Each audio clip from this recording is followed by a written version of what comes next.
we have 28 participants. I think it's more or less everybody who should be here. They are here. I welcome everybody for this 7th meeting. You see the I managed to put here the promo of our meeting, and welcome and thank you very much for participation, for accepting to participate in the 7th meeting. Before Dovile's, I will give before I give to say her welcome to Dovile as a hosting the event. Allow me to say first a few words and introduce you to this event. So first of all, those who are participating for years here in this event, they know very well what it is about, and how we meet and when we meet, and what we have already discussed before, and how we proceed usually. But it's important to say a few words about this. Actually, EU-Georgia civil society platform was established in 2016. It's established under the association agreement between EU and Georgia and Article 412. This article stipulates the possibility of meeting civil societies of two sides, and the official structure should promote this, and this happens actually, this meeting. And this meeting is dedicated to the monitoring, or to monitor implementation of association agreement, and to give recommendations and to give some advice and opinion, to communicate opinion of civil society to respective governments of our countries who are participants to association agreement, governments and institutions and structures. So of course, our recommendations usually which we adopt as a joint declaration, they also are usually communicated to the EU-Georgia Association Council, and everybody in governments, they are aware about our concerns usually, which we put in these such declarations. Now this time we have 7th meeting, so we have every 6 months this kind of meetings, and usually we have also rotation in our participants, in members from both sides. There are 9 titled members, so-called, who have right to vote, and the rest in Georgian side, we actually negotiated initially that we will have more participants, 18 participants, but with right to vote only 9 among them. There was very high interest from Georgian civil society to participate. That's why we did this, and the European part agreed on that. Okay, so this time I want to say that we are in special time, and the means we are using for our communication also are special. We see each other on the screen. Usually we dedicate whole day to our meeting in Brussels or in Tbilisi, once in six months, as I told you. And during these meetings, we are usually considering the reports which are prepared by civil society members of our CSP platform. This time we have this kind of reports, but we have very interesting presentations ahead from representatives of state and government structures, from Georgia and from EU, and we can, civil society can hear, can attend and listen their opinion and their ideas about implementation of association agreement, and their evaluation of the process and of the progress on this. And of course, we have possibility to debate and to talk and to ask questions and to intervene.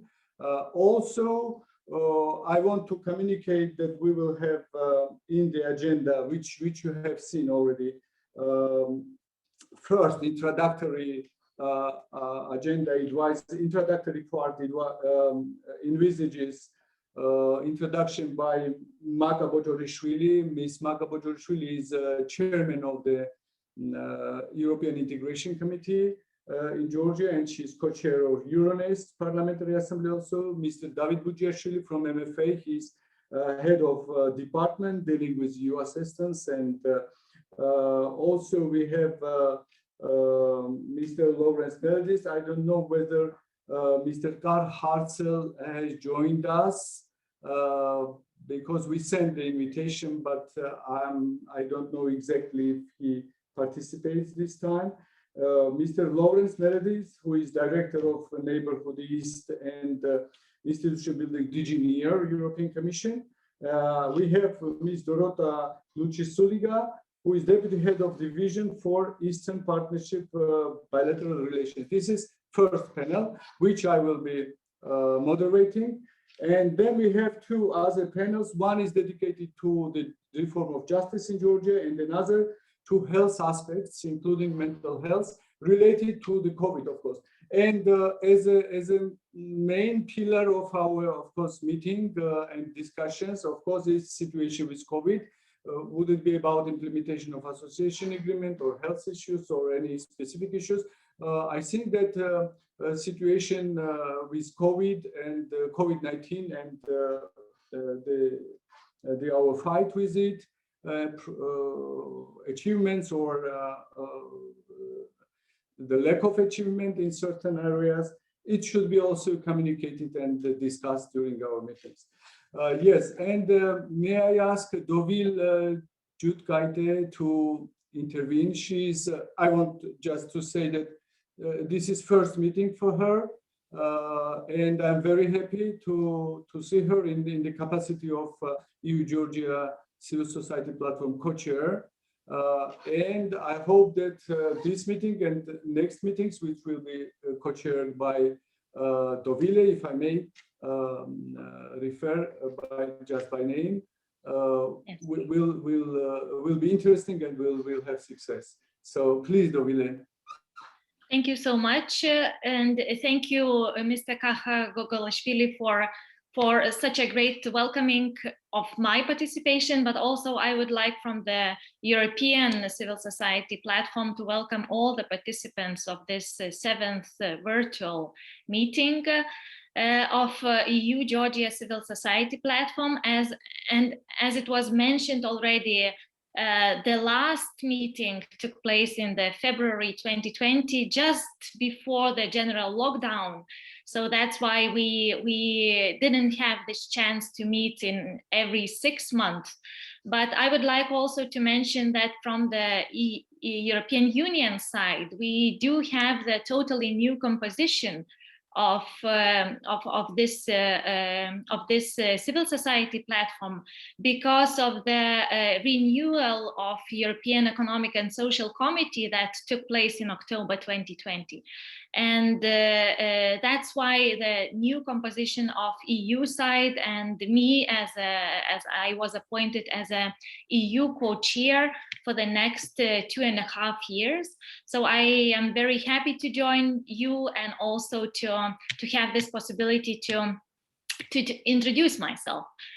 Shortly, I'm president of Lithuanian Disability Forum. So this is an umbrella civil society organization working in the field of disability rights and interest of persons with disabilities. I myself, I am a lawyer and member of few national civil society platforms and coalitions, as well as board member of European Disability Forum.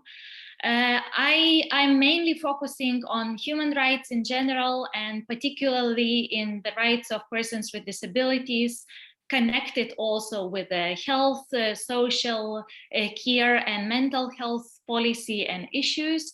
And I had the chance, and I was very happy to have a chance to work with the Georgian NGOs on mental health and social care, legal capacity, and human rights topics in the last 10 or so years.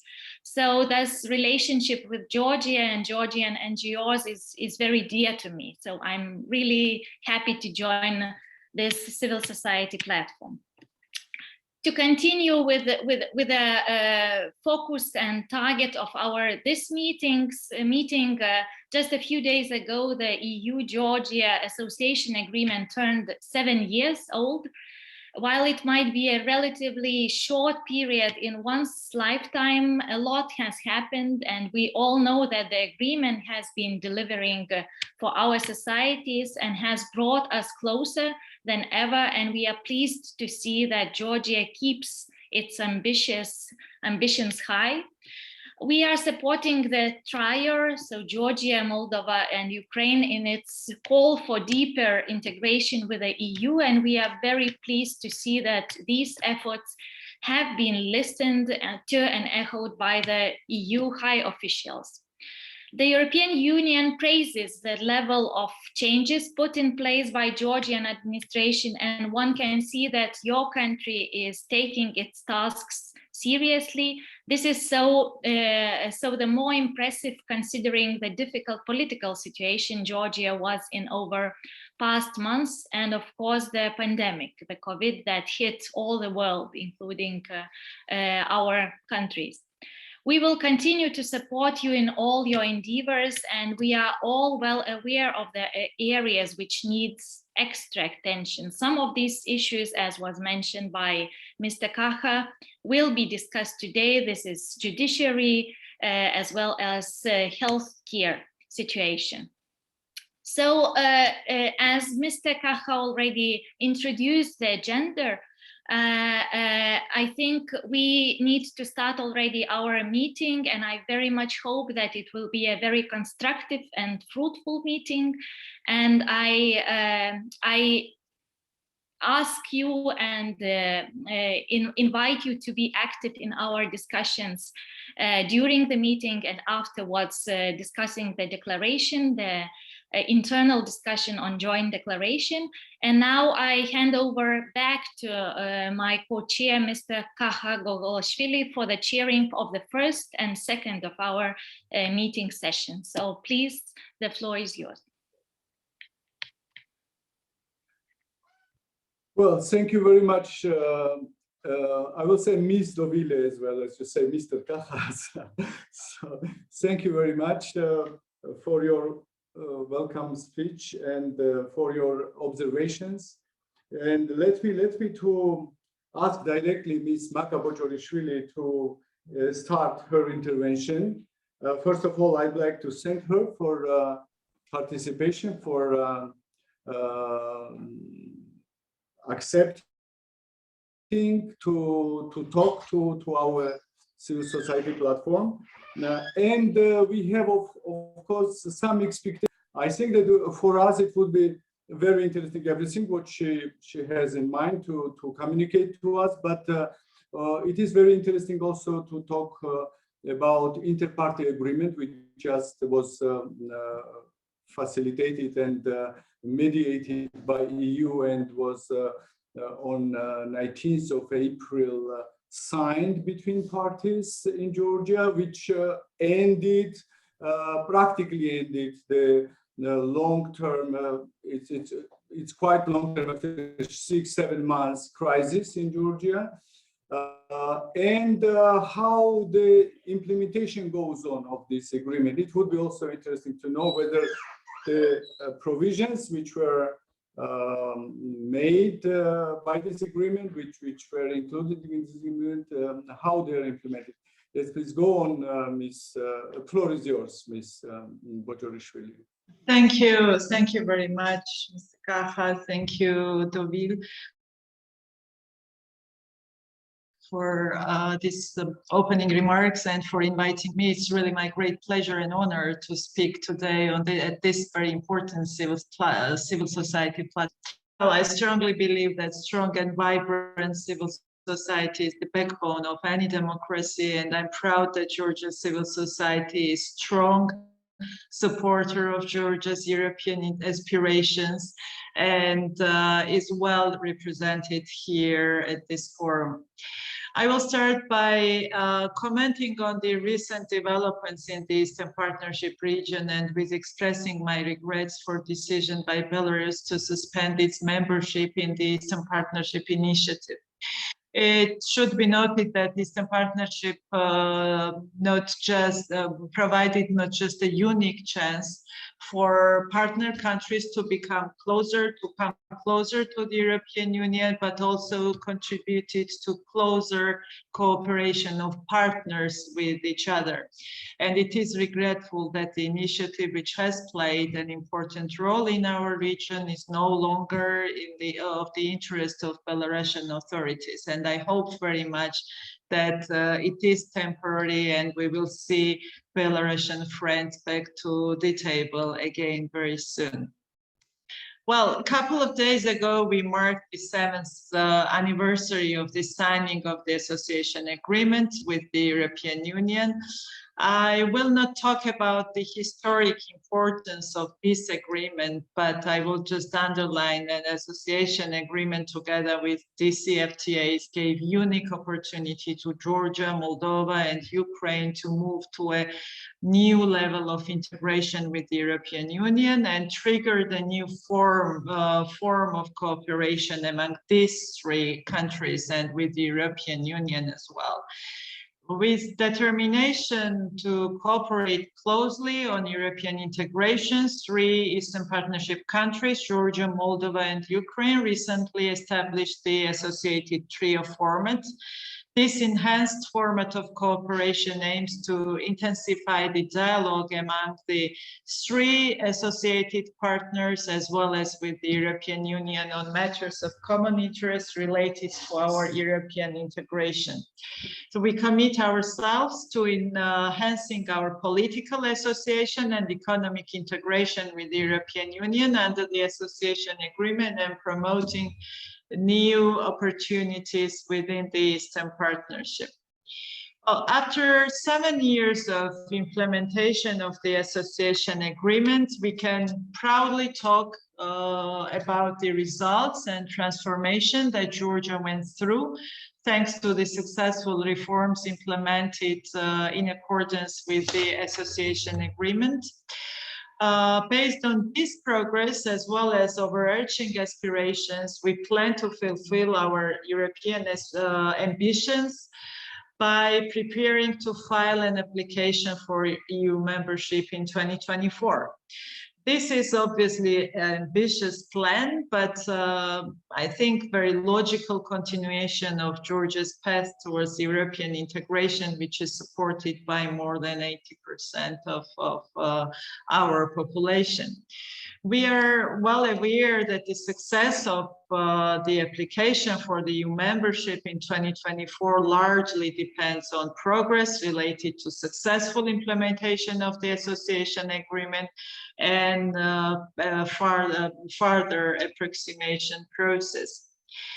While Georgian government has the primary obligation to Georgia's political association and economic integration with the European Union, I think the role of the civil society is no less important in this process, and I will use this opportunity and express my readiness to enhance our cooperation by using the structures of the Georgian parliament for more in-depth discussions on the issues concerning EU-European integration.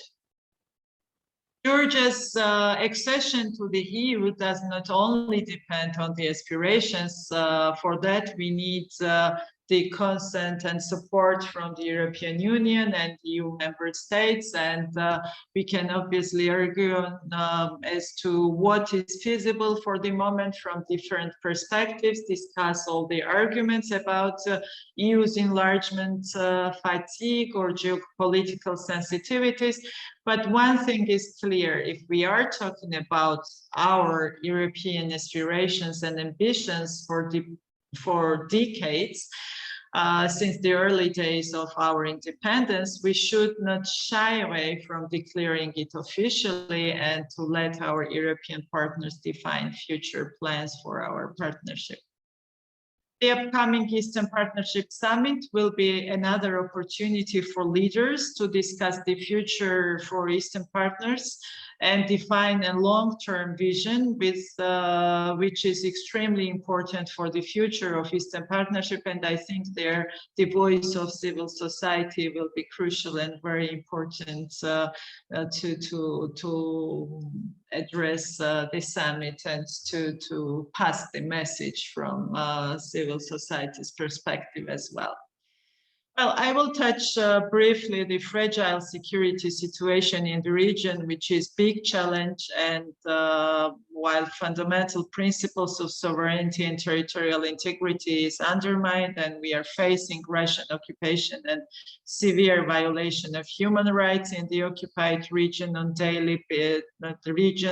daily basis, and numerous hybrid threats. And having this in mind, Georgia's integration into European and Euro-Atlantic structures is critically important in order to ensure our sustainable economic and democratic development.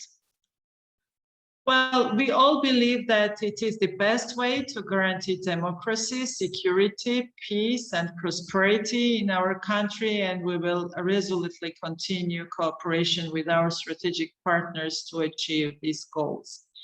Now I will briefly touch upon recent developments in Georgia, which provoked quite a bit of noise and attracted big attention from our partners. We all know that the President of European Council, Mr. Charles Michel, mediated a deal between political parties in Georgia to end the impasse created by some opposition parties after parliamentary elections in October with their decision to boycott parliament. The mediated deal, called Way Ahead for Georgia, contains a list of actions that should be taken by Georgian authorities to foster democratic processes in the country and to reduce polarization amongst political forces, which is very important for future development of this country. After the signing of the agreement on 19th of April, a number of actions already has been taken to implement the deal. Recently, Parliament adopted a package of substantial changes to the election law, which was drafted by a multi-party working group, positively assessed by ODIHR and Venice Commission, and adopted by tremendous support of the members of Georgian Parliament, which is, I think, quite a step forward. These legislative amendments aim to improve the election process in Georgia and to contribute to building increased trust between political forces and towards election administration itself. These changes are extremely important in the light of upcoming local elections in Georgia in October, and I'm happy that we managed to adopt these laws, and we have legislation which is largely supported by political forces. Parliament also drafted an amnesty law related to the events of June 2019, which serves as the biggest polarizer amongst Georgian political forces. The draft law has been already adopted in the second reading, and it is in the process of being finalized, with the hope that the most political forces will find a compromise to vote for it, which is very important. The agreement brokered by Charles Michel also provides guidelines for judicial reform. Number of changes to legislation were recommended by the Venice Commission, and some of them have already been adopted by Parliament, especially those which were related to appointment of Supreme Court judges, which is very important process which we are going through right now. And we are currently creating a working group in the parliament that will assess the impact of all previous waves of judicial reform and draft recommendation for holistic, comprehensive judicial reform going forward in line with European standards. And these changes should be adopted by the end of the 2022 spring session according to the Sharm el-Sheikh agreement. Another obligation under the agreement is power sharing with opposition in the parliament to have more inclusive work and legislative process. The ruling party is ready to hand over the chairmanship of 5 parliamentary committees to opposition parties. But major obstacle to the implementation of the agreement remains that the part of the opposition abstained from signing the agreement. The biggest opposition party in the parliament, which is United National Movement, has still not signed the deal and committed themselves to implementing the reforms listed above. So this fact creates serious concerns about success of implementation of the whole agreement, but we still hope that this will be changed soon, and UNM will also subscribe to the document, which is very important to move forward on our European integration path. It should be mentioned that the political crisis, together with challenges country faces in terms of global pandemics, which hit economy and Russian occupation, definitely created additional obstacles to our reform process. Nevertheless, we see strong commitment from the side of government to give a new start to the implementation of the association agreement as soon as we conclude negotiations on the with the European Union on the new agenda, and to make sure that Georgia deserves positive response from the side of European Union when it applies for EU membership in 2024. We absolutely realize that it will require lots of effort from all sides, all the state institutions, and we count on European support in this transformation process, which is extremely, extremely important both for Georgia and the European Union. I will stop now here and will be ready to answer if there are any questions. Thank you again for inviting and having me here. Well, thank you very much, Ms. Gogolashvili, because of your time, because I know that you had a very tight schedule, but you agreed to participate, and that was very interesting, of course, your information that we received from you. And maybe there will be some questions. I know that you need to leave the meeting before 3 o'clock, and because you have appointed as a meeting. That's I'm sorry communicating to everybody, but that's why I think that it's better to, if we have questions to Magat, who representative of the parliament, to pose these questions, to forward these questions now. You can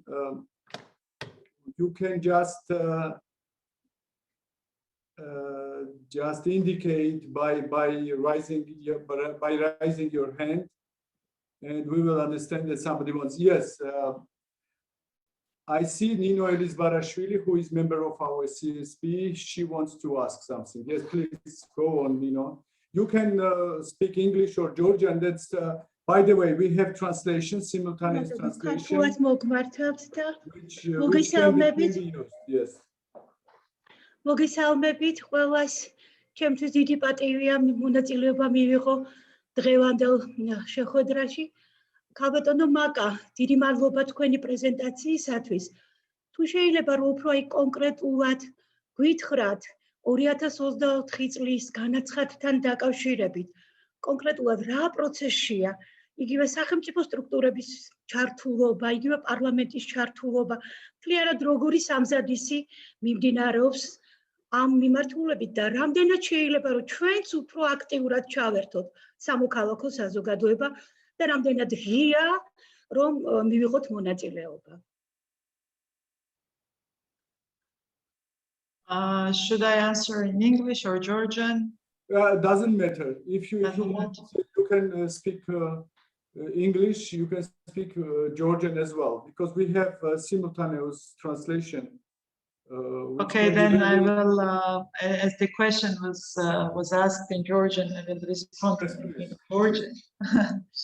დიდი მადლობა ამ კითხვისთვის.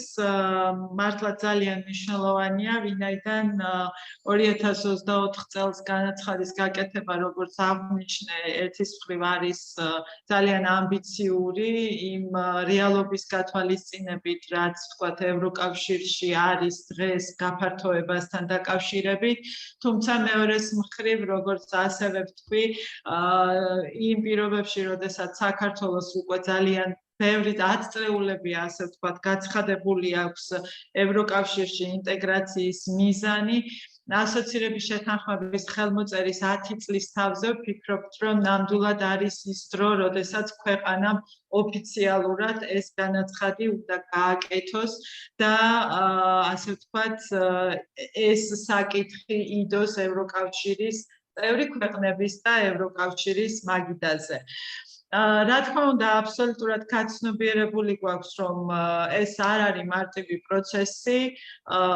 ჩვენ ძალიან ყურადღებით ვუყურებთ გაფართოების პროცესს, რომელიც მიმდინარეობს ბალკანეთში, იმ პროცესებს და შედეგებს, რასაც ვთქვათ, დროში გაწელილი ევროინტეგრაციის პროცესი იწვევს, მაგრამ არის აბსოლუტური, ასე ვთქვათ, ჩემი დაკვირვებით შემიძლია ვთქვა, რომ სახელმწიფო ინსტიტუტების მხრიდან არის აბსოლუტურად გაცნობიერებული, რა უნდა ვაკეთოთ იმისთვის, რომ ამ მიზანს მივაღწიოთ და რა თქმა უნდა, პირველ რიგში ეს არის ასოცირების შეთანხმების წარმატებული იმპლემენტაცია, რაც ემსახურება ჩვენი ქვეყნის ტრანსფორმაციას ევროპული ტიპის დემოკრატიულ სახელმწიფოდ და ეკონომიკურ ინტეგრაციას ევროკავშირის სივრცეში.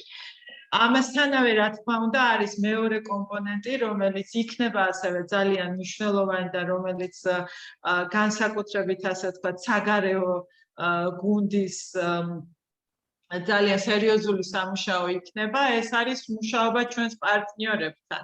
და ზუსტად ის პერიოდი, ასე ვთქვათ, წინსწრებით გაცხადება ჩვენი მხრიდან, რომ 2024 წელს ვაპირებთ განაცხადის გაკეთებას, ემსახურება სწორედ იმას, რომ ეს პერიოდი ქვეყანამ გამოიყენოს იმისთვის, რომ მაქსიმალურად მოვახდინოთ ჩვენს პარტნიორებთან ამ საკითხებზე კონსულტაციები, თანამშრომლობა, საუბარი, რომ ასე ვთქვათ, 2024 წელს სიურპრიზი არ იყოს საქართველოს მიერ გაკეთებული განაცხადი ევროკავშირში წევრობაზე, ევროკავშირის წევრობაზე და რა თქმა უნდა, ეს იქნება ჩვენი, ასე ვთქვათ, მთავარი საკითხი საგარეო მიმართულებით იქნება ეს ორმხრივი ურთიერთობები ევროკავშირის წევრ ქვეყნებთან თუ ბრიუსელთან.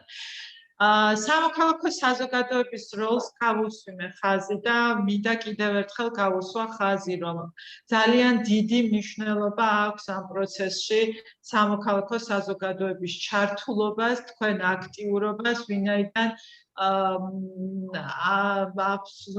შემიძლია ვთქვა, რომ ეს არ არის არც ერთი კონკრეტული ადამიანის ან კონკრეტული პოლიტიკური პარტიის საკუთრება, ევროკავშირში ინტეგრაცია და ის პროცესი, რაც უნდა გაიაროს ქვეყანამ, ეს არის აბსოლუტურად საქართველოს ყველა მოქალაქის საკუთრება და ამის განცდა ნამდვილად უნდა გქონდეს ყველას, რომ მონაწილეები არიან ამ პროცესში და საქართველოს ევროკავშირში ინტეგრაცია არ არის მხოლოდ ერთეულ ადამიანებზე ან ერთეულ პოლიტიკურ პარტიაზე ან პოლიტიკურ ძალაზე დამოკიდებული და ეს არის აბსოლუტურად ყველასი და განსაკუთრებით სამოქალაქო საზოგადოებას აქ აქვს ჩემი აზრით ძალიან მნიშვნელოვანი როლი და მართლა კიდევ ერთხელ ვიტყვი, რომ მართლაც ამაყივარდა, მიხარია ის, რომ სამოქალაქო საზოგადოებაში ევროკავშირთან დამოკიდებულება საქართველოში არის ის საკითხი, რაც არის დიდი სარგებლობს დიდი მხარდაჭერით, ამის დასტური იყო თუნდაც რამოდენიმე თვის წინ სამოქალაქო საზოგადოების მხრიდან გააკეთებული განცხადება, მუდმივად იქნება ეს აღმოსავლეთ პარტნიორობის სხვადასხვა ფორმატები თუ ფორუმები, ჩვენი სამოქალაქო საზოგადოების წარმომადგენლები არიან ძალიან აქტიურები და აქტიურად წარმოაჩენენ სწორედ საქართველოს ამ ევროკავშირის ასპირაციებს და სურვილებს ევროკავშირში ინტეგრაციის და მე ვფიქრობ, რომ თქვენი როლი ამ მიმართულებით კიდევ უფრო აქტიური თუ იქნება, ნამდვილად დაეხმარება ამ პროცესს. კახაში მადლობა. დიდი მადლობა ქალბატონმა. უკაცრავად, მაგრამ ჩვენ ძალიან შეზღუდული გვაქვს დრო არ გვჩება სამწუხაროდ ბევრი გამოსვლელი ყავს პირველ პანელში. ვიცი რომ ძალიან ბევრი კითხვები გაქვთ ქალბატონ მაგასთან და შეგვიძლია წერილობით შეიძლება წერილობით გავუგზავნოთ და ხო ან სხვა მე კიდევ ერთხელ ვიტყვი რომ ევროინტეგრაციის კომიტეტის სახელით მოხარული ვიქნები თუ სამოქალაქო საზოგადოების მხრიდან მეტი ჩართულობა იქნება თუნდაც კომიტეტის მუშაობაში და ნამდვილად მინდა კიდევ ერთხელ თქვა რომ ძალიან მნიშვნელოვანია ამ თანამშრომლობის გაღრმავება ზუსტად ამ პერიოდში სანამ ჩვენ მივავალთ 2024 წლამდე. ძალიან დიდი მადლობა. ქალბატონ მაკა მე მგონია რომ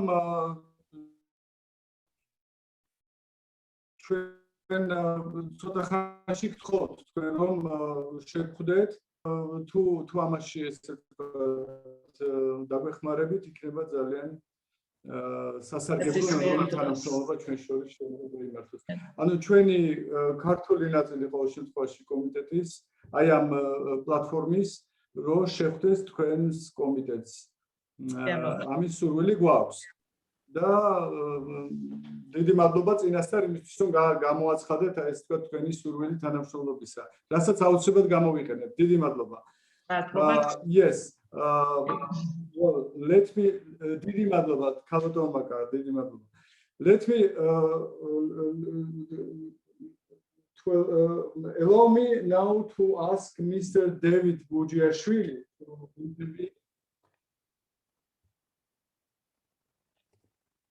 to intervene with his presentation. I would like to just to say that David Bugiashvili is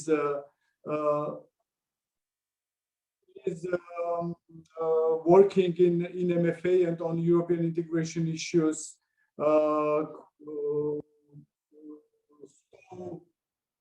so long time that he knows practically everything what goes on there. And he is very well positioned in order to explain us the status of implementation of association agreement. And we would be it would be very helpful if he also explains us how COVID-19 influenced the process. If there was some problems with implementation of association agreement because of COVID-19, and where we can see the setbacks because of this, and where we can see still progress. Mr. David or Mr. Bugiashvili, please, floor is yours. Thank you very much, Kakha. Thank you, Kakha, Dovile. Thank you for having me. It's my pleasure to participate in this meeting. Dovile pointed out that the last meeting took place in February, just before outbreak of the COVID, and I well remember this meeting because I was there, and this was my last meeting before COVID outbreak. It's symbolic that this meeting takes place this week because several days ago we celebrated 7 years since signing of the association agreement, which was really historic point for the country, which turned Georgia's relations with the EU to qualitatively new and higher level. Georgia has done a lot. Georgia continues to deliver on its commitments, and it's about strengthening democracy, alignment of our legislation with the EU acquis. Its enforcement is important, and strengthening our institutional capacities, and thus step by step getting closer to the EU standards. As we have a limited timing, I will try to summarize our achievements. Kakha pointed out the COVID, and really last year was not an easy one, but despite of that, Georgia has achieved much, particularly in the sectors such as energy efficiency legislation, which was adopted last year. Also, new employment law, labor legislation, which improved and amended, and also in terms of its capacities and implementation, new labor inspections capacities has been enforced and implemented. Vocational education, financial sector, we have a new tax code already adopted, enforced, and well implemented. I'm not gonna come into the details, but we have all the instruments in place. We have a high commitment from the government to deliver on these commitments. And also this is a process that enjoys support from the society. And we have an active cooperation with the civil society, Ministry of Foreign Affairs, and civil society is on board on this process. And this is how it's going to be in the future. Association agreement is not a technical process, it's a political one as well. Georgia made significant progress in its anti-corruption efforts and continues progressing in tackling corruption at all levels, strengthening rule of law, and judiciary. Judiciary is going to be one of the top priorities in the coming months rather than years, and I guess that it's going to be a test for the country. In this, including in terms of European integration, success of the European integration process. Political environment stabilized thanks to active engagement from the EU side at highest level than it's been ever in Georgian case. EU mediated agreement is well implemented. We see that opposition moved from the street into the parliament. We see active debates, dialogue going on that ends up this era of political polarization.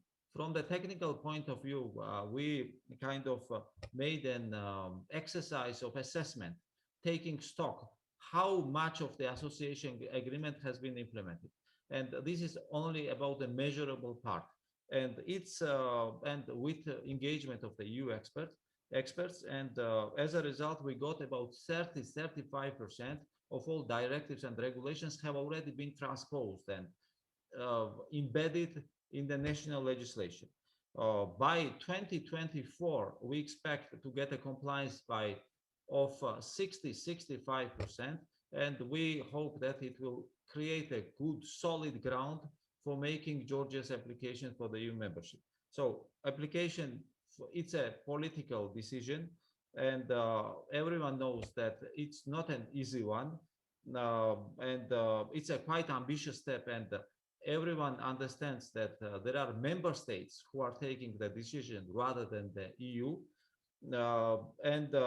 But we need to take into account that this is, I remember how this idea was born. This idea was born in dialogues between the political parties and civil society. Civil society platform has been very active, initiated this idea. There has been a concrete declaration. So that means that this is an idea that's coming from the inside, from the people. So, and this is idea, and also we need to take into account that support for the European membership is highest ever in Georgia. It's 79% for the moment that support Georgia's membership into the EU. Bearing this in mind, we hope that it will be well understood in the EU and member states, because we are not talking about membership tomorrow. We are not ready, and EU is not ready.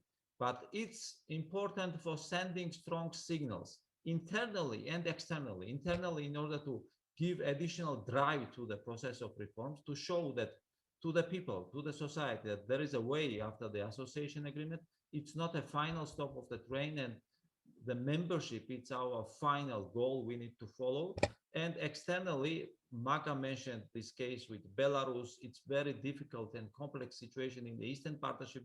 It's important in order to show to those who believe that European project cannot deliver, who are pessimistic, who are skeptical. It's very important in that context as well.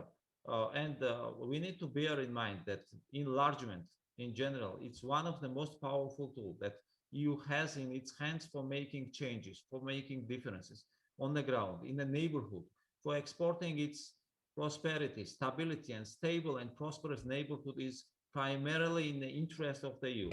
Also need to be taken into account that 2024, it's not tomorrow, it's 3 years, and 3 years, it's quite a long time. Everything is changing. Geopolitical situation is quite volatile. Nobody knows what's going to be in 1 year. So in 3 years, leaders are changing, new people are coming, new visions are tested. So, but at the backdrop of what's happening now in the EU, we see that there is a kind of fatigue for enlargement. It's Brexit, right-wing populist parties, rise of this populist party, disinformation, propaganda, many other things. But despite of that, our main goal is to continue our reform agenda, to continue reforms, and with support of the civil society. I just to point out that this is a joint process. Everyone has a role in this process. Nino asked the question. Of course, this would have been impossible without the support of the civil society. And in the future, your support, your active engagement will be key in this process. So that's in a nutshell. And just I want to also point out that this membership and Georgia is not only going to get benefit from the EU, but Georgia has much to offer our strategic location, our culture, unique culture, European history that belongs to the European civilization. So, and European values that are common to all Georgian citizens. So that's in a nutshell. And if you have any questions, I'm ready to respond. Thank you, Kakha.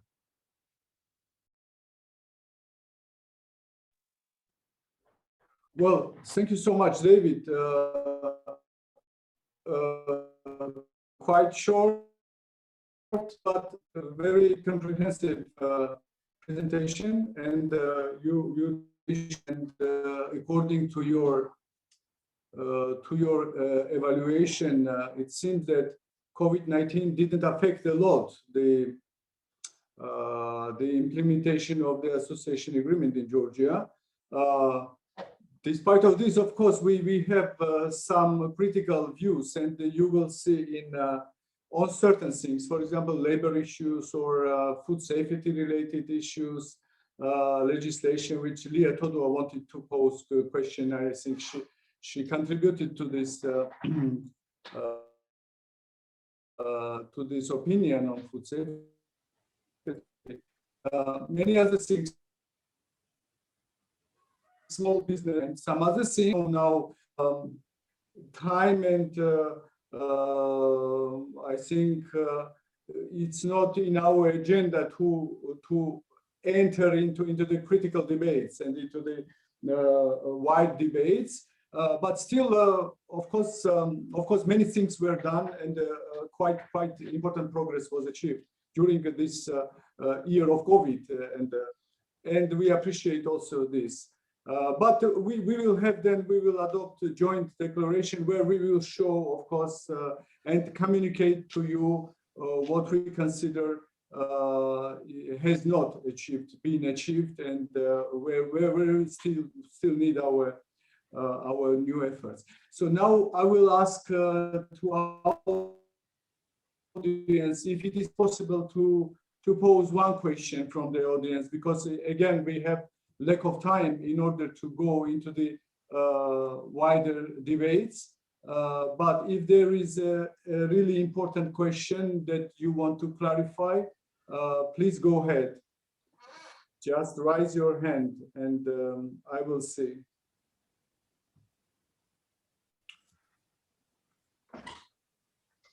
For the moment, I don't see any hands on the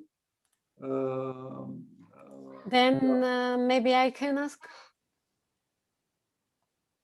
Very Yes, short yes, one. Leah, please. Go ahead. Yes. Hello, my name is Leah Todua. Yeah, name yourself, your organization as well. Yes, please.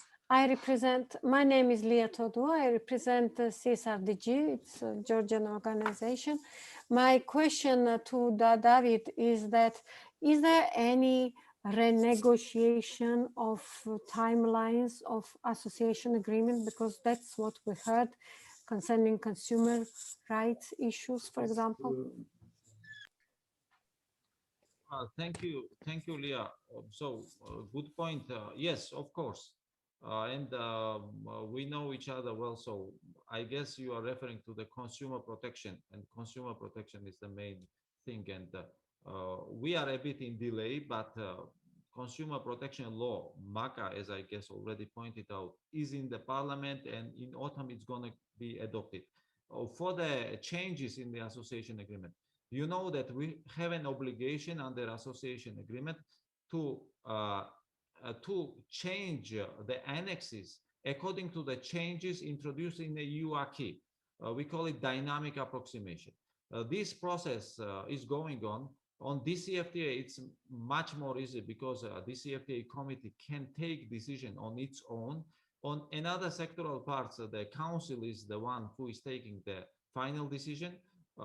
Before the COVID, we started a negotiation with the EU, and I see that the representatives from the EU side are present here. We negotiated much of the annexes, health, something, including consumer protection, but there has been no feedback after that from the EU. We are expecting feedback from the EU, how to continue this process. On Georgian side, we have also already identified national procedure, how it's going to be changed, because it's association agreement, it's signed between the government and the EU, and it needs procedure. So based on the decree of the government, the changes will be introduced, but also there should be a procedure set on the EU side, and there is no clarity. The member state should give the final word or something, but we have not got that. So ball is on the EU side. Thank you very much.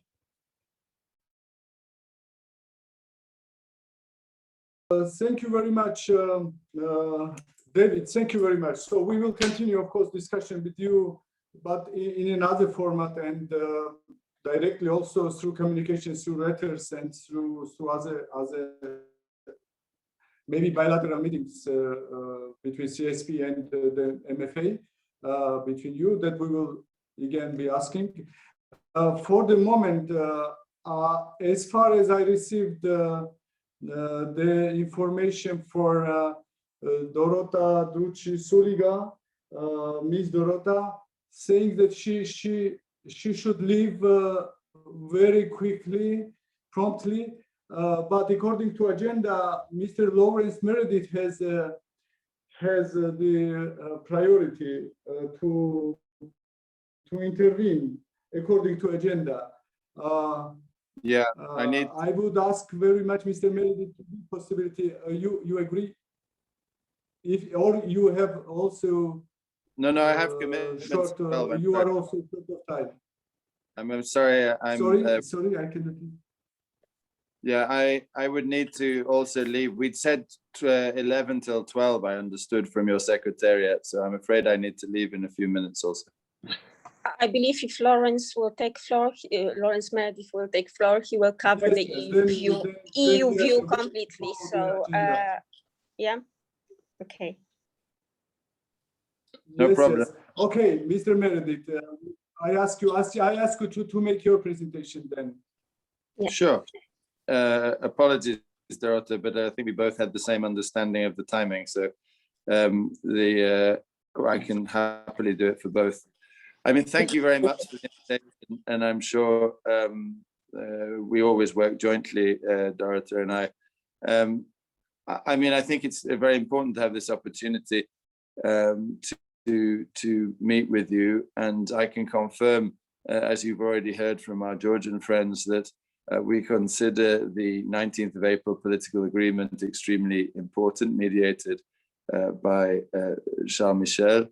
We hope this will lead to increased trust on the part of citizens, both in the political system, but also I think we see important challenges as regards the judiciary, that we and some aspects of European Union support are in particular closely linked to progress with the reforms on the judiciary. I would like to stress that over the past 18 months, which have been extremely challenging for the whole world, we have, the European Union has constantly stood by the people of Georgia in terms of our commitment to help with the recovery from COVID, both in terms of health, and we're working flat out on the issue of vaccinations, but also as regards economic recovery. And we want to build back better with a focus on both the green and digital transitions. It's an extremely important moment for us now, because we're at the start of a new multi-annual financial framework, and that gives new opportunities. We are also negotiating a new association agenda, and I think therefore it's extremely timely. As you know, in this house, I've always found it extremely valuable to have the opportunity to debate with the European Economic and Social Committee and to hear the views of civil society and employers and trades unions. I think it's a very valuable input, because on the side of the European Union, I call this the Heineken challenge. We've always tried to reach the parts of these countries that other people can't reach. And what I mean is that we see income discrepancies of 5 to 10 times poorer outside the capital. And therefore it's really, really important that the European Union is engaged in the regions. We have agreed on 4 focal regions with the Georgian government. And I know that our ambassador, Karl Hartzell, is actively engaged in reaching out to all the population of Georgia, which we think is an extremely important issue. And in that regard, Georgian civil society and the engagement with this house is a very important element. And I hope that we can soon agree on the new association agenda so that we can move forward with our programming of future support. In terms of the Eastern Partnership, we've got an important summit coming up in December. Of course, there are challenges across the region, and I will travel with Commissioner Vahey next week. I'm very much looking forward to being back in Georgia for the first time in over a year. And I look forward to having this discussion in person with some of you, hopefully. But there are challenges following the resumption of hostilities between Armenia and Azerbaijan last year. We're working towards help with a lasting peace. And equally, of course, we see challenges in Belarus with the fraudulent elections last August and the unacceptable diversion of the Ryanair plane. So, I mean, definitely it's an important summit. I think we see strong ambitions, as we've heard from our Georgian colleagues, to move forward on their chosen European path. And on the side of the European Union, we very much want to support them. We think that, you know, these are the most ambitious agreements the European Union have ever negotiated with any partners. Full implementation would be around 70% of the European Union acquis. So we really see strong potential, but it's really important that there is also a backdrop of political stability with an inclusive parliamentary process, which is why the 19th of April agreement is so important, but also a judicial system that enjoys the trust of Georgian citizens. And I think these are issues that need to be prioritized. Building back better will definitely be a priority, and we want to work together to help improve exports. I'm a big fan of Georgian honey in particular, but there are many other excellent Georgian products which can be exported, and we want to help gain access. I think health will definitely be a priority, not just for Georgia, but globally.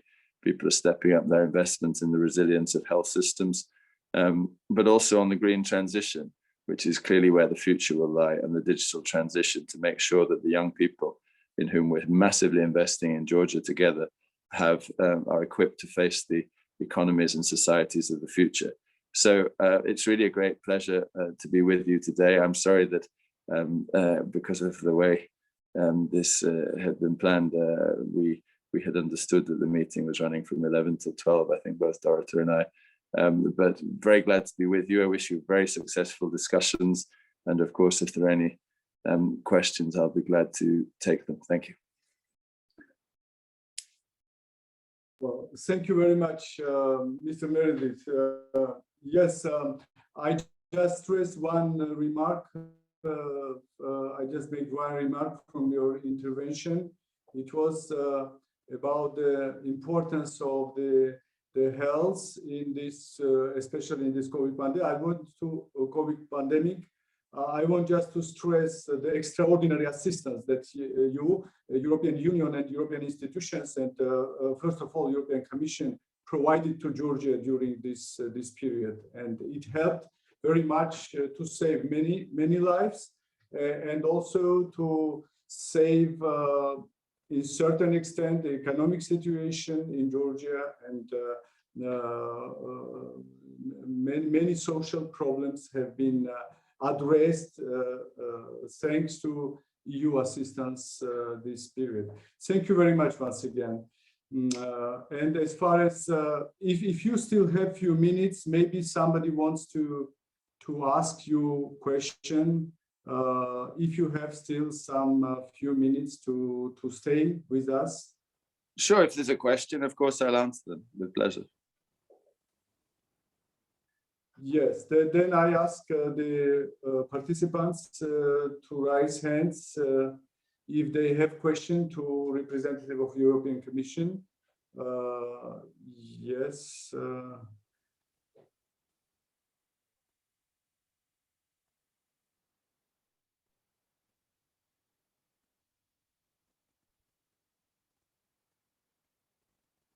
No problem, that's fine. If there's no questions, that's also fine. Nobody. All right, if there are no more questions, just let me to thank you very much for your time and for your participation in our meeting, and remind that we will adopt today joint declaration, European and Georgian civil society, and will communicate to you, of course, what we have decided together, what we have concluded together regarding the implementation of association reforms in Georgia. But I think also it would be interesting to have your opinion, briefly your opinion about this topic related to the Georgian government's ambition to make this application in 2024. So if it is not very inconvenient question to the representative of EU institution like European Commission, maybe you could little elaborate on this issue, how you view this intention of the Georgian government. Of course. Well, as we all know, under the Treaty on the European Union, under Article 49, any European country has the right to apply for membership of the European Union.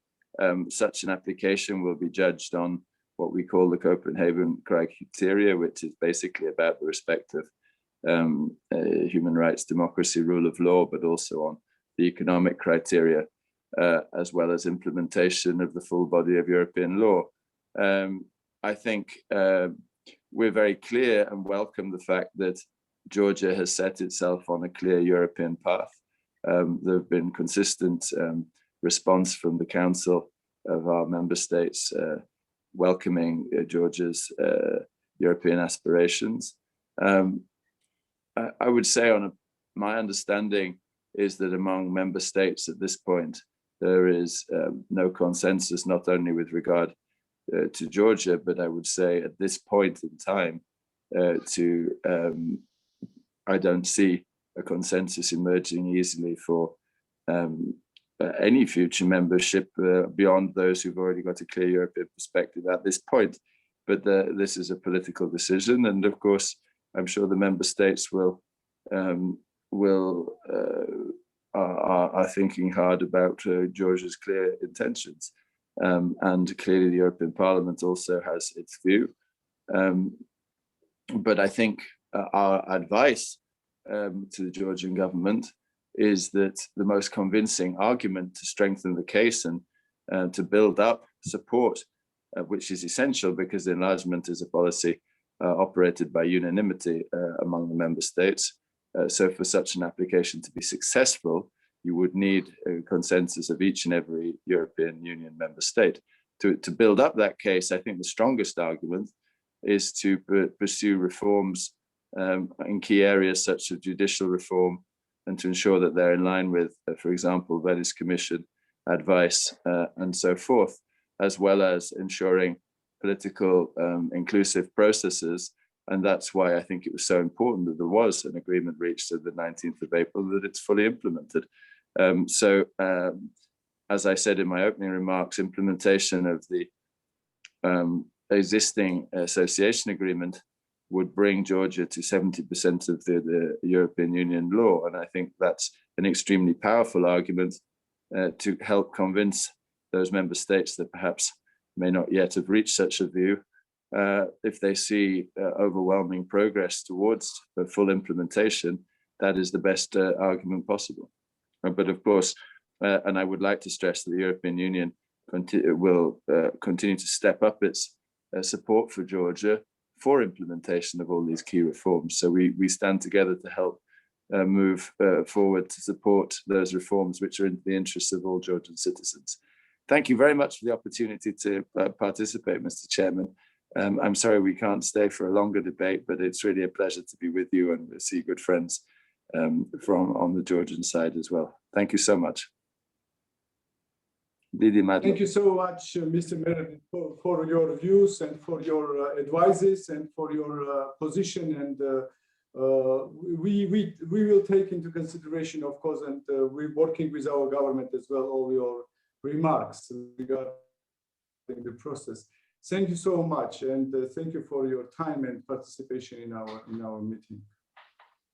Thank you.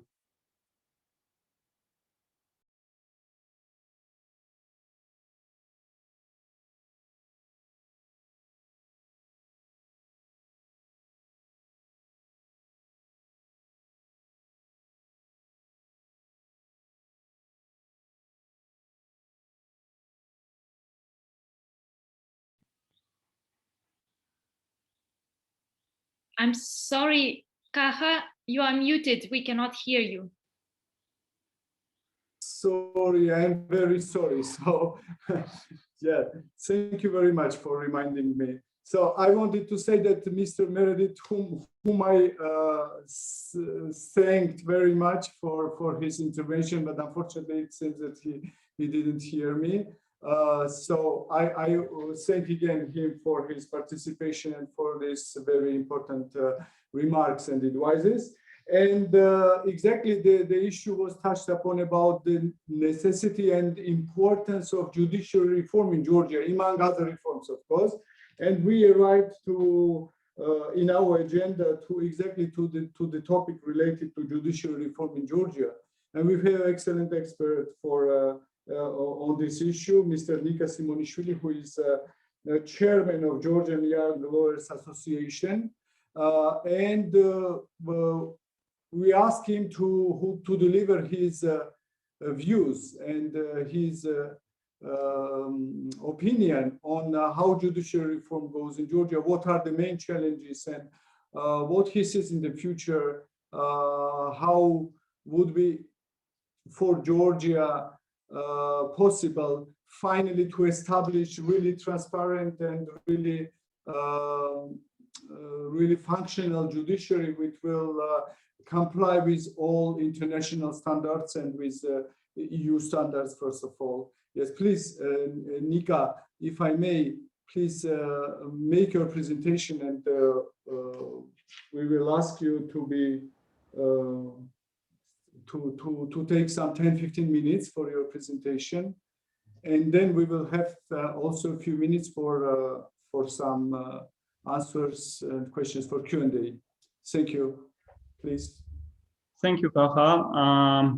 Hello, everyone. I'm Nika Simonishvili. I'm the chairperson of Georgian Young Lawyers Association, and today I will try to explain to you what's happened in judiciary system in Georgia, what's the challenges we have today, and what's the way to overcome from this crisis. And yeah, I will start with the agreement of 19th April about agreement about political crisis in Georgia.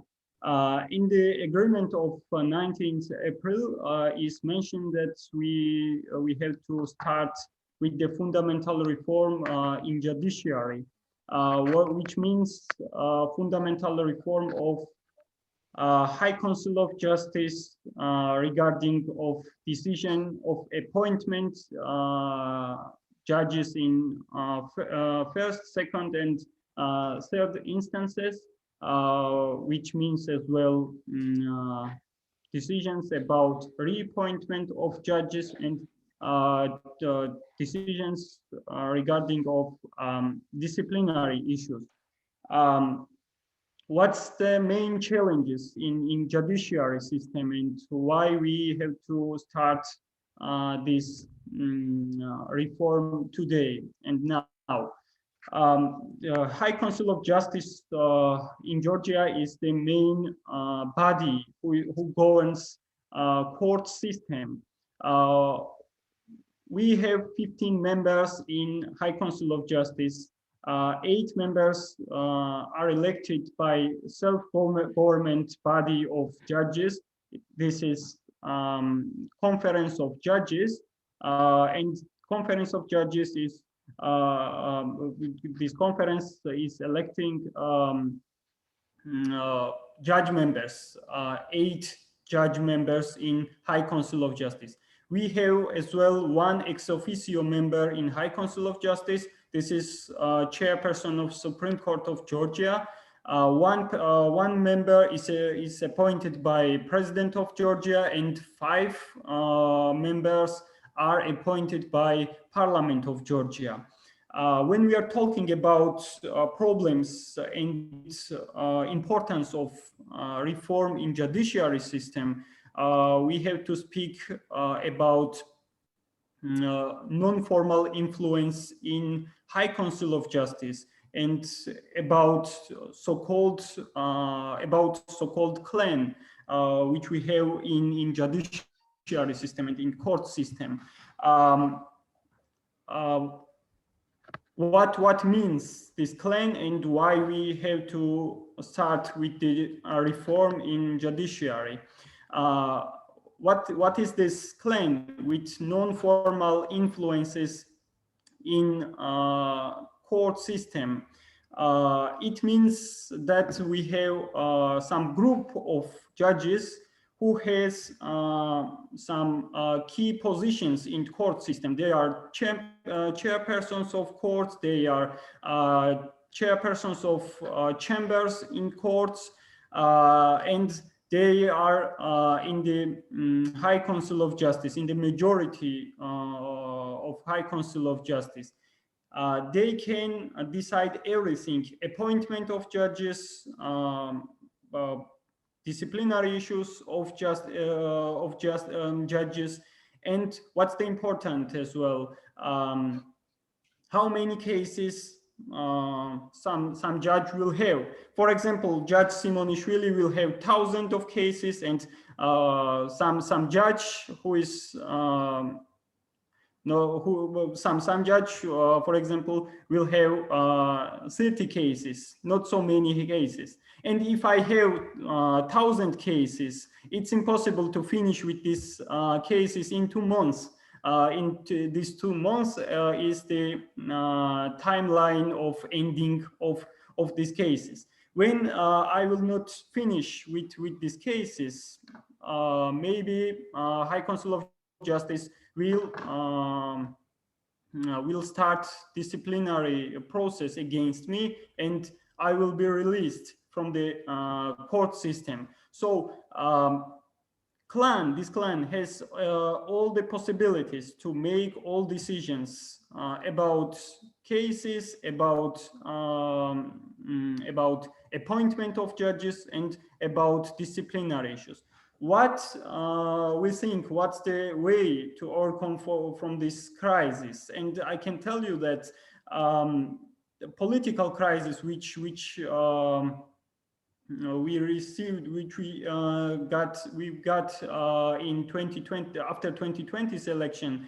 It was started not after 2020's election. It was started earlier, but after 2020's election, political crisis became more deeper because we don't have independent judiciary and we don't have independent electoral system. And we had to do something regarding of these issues. And when we are talking about judiciary reform in judiciary system, we have to start with the reform in High Council of Justice, which is the main body who controls everything in court system. And now today we have 9 judge members in High Council of Justice and 6 non-judge members. 5 from them are appointed from the parliament, and 1 for them is appointed from the president. And if we will make some decision about appointment of judges, we need 10 votes. They have 9 votes, and they need 1 vote as well to make some decision about appointment. But you know, this clan is has some deal with government and has some deal with Georgian Dream, and the members who are appointed by the Parliament of Georgia always are supporting decision what this clan want, and they always have these 10 votes. What we think, what's the way to resolve this crisis and decrease the power of clan and increase quality of independence of individual judges? We think that we need reform in the process of decision making, and only procedural changes, what Georgian Dream already has done, is not enough, because we saw that only procedural changes and only changes about transparency is not enough, because this clan has every possibility to make decision what they want, and procedural norms helped us, has not helped us. So we think that we have to change process of decision making, and which means that we need bilateral support of judge members and non-judge members. We have 9 judge members, and if we will get 2/3 of support of judge members, which means 6 votes, and 2/3 of support of non-judge members, and it is 4 votes. We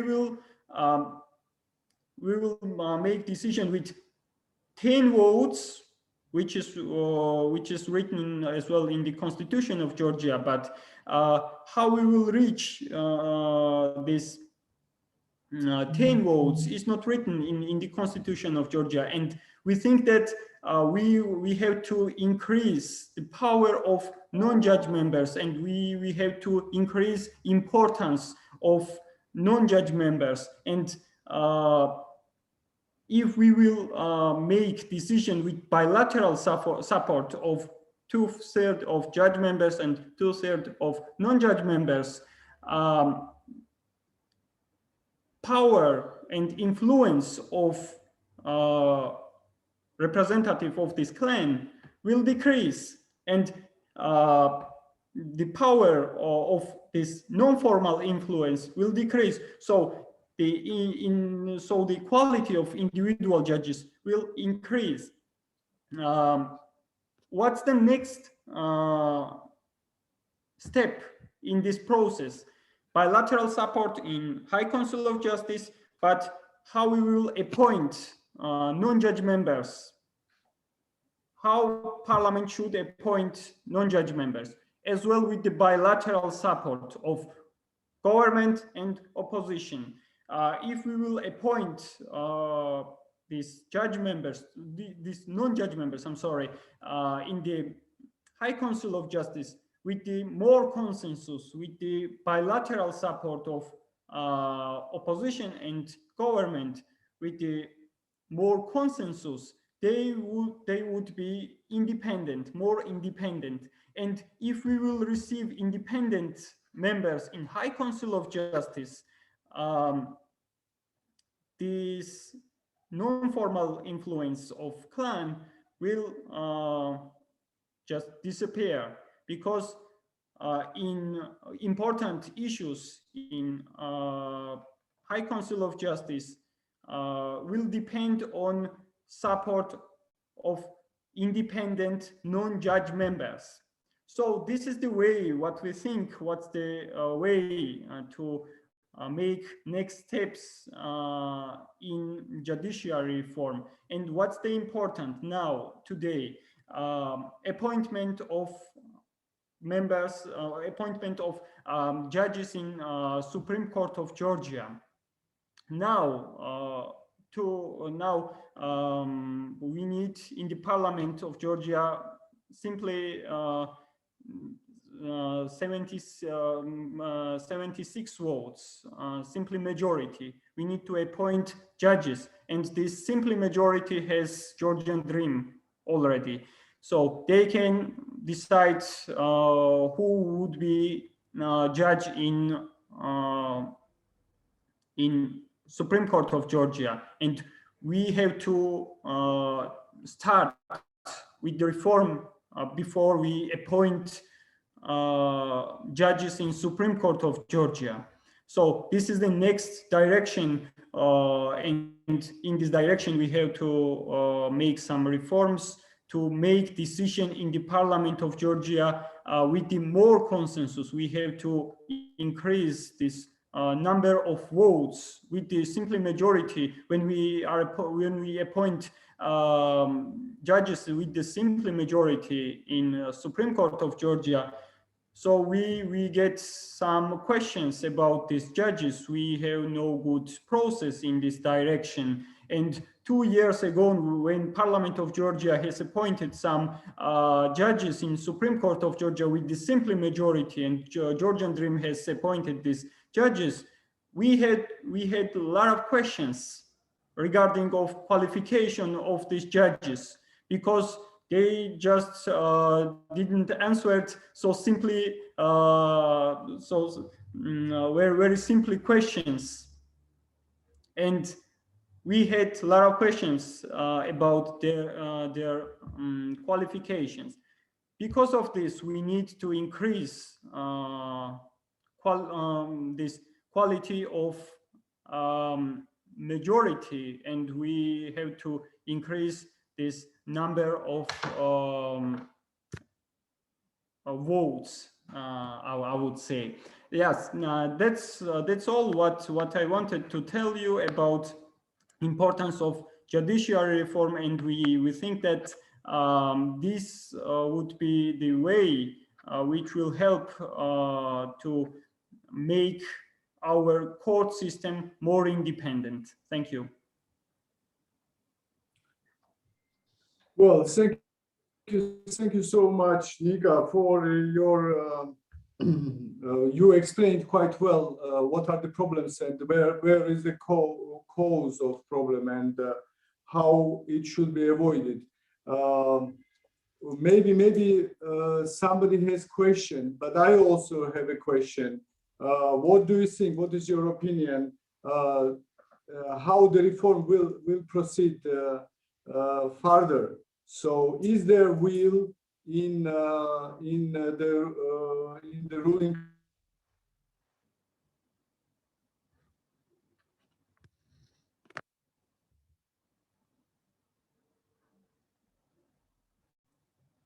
I'm sorry, Kakha, I can't hear you.